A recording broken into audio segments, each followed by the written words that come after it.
So turning our attention to the world of myeloproliferative neoplasms, MPN, the most lethal form of the MPN remains myelofibrosis. And particularly if it becomes accelerated or blast phase, can then go on to acute myeloid leukemia.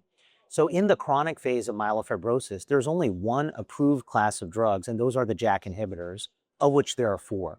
Ruxolitinib was the first in class, followed by Fedratinib, pacritinib, and then Momelotinib.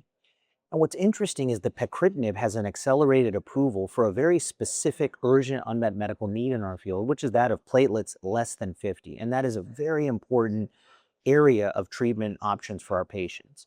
We ask the question, because it is such an effective and safe agent at that low platelet range where patients are at increased risk of complications and bleeding, can it not also be effective in patients with higher platelet counts? And so looking at real-world analysis, database analysis, and other uses of the drug, what we're finding is that the drug remains safe and effective potentially at even higher platelet ranges.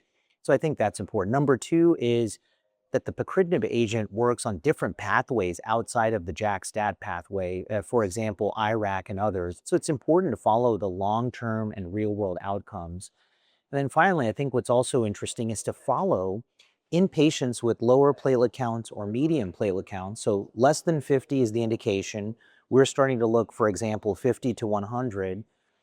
What are the complication side effects? What are the long-term results of that? And how many patients can be bridged to transplant, et cetera? So that's what we're starting to look at. I think it's an exciting era for the JAK inhibitors as we look for expanded uses beyond the original indications, and much research is ongoing in this area.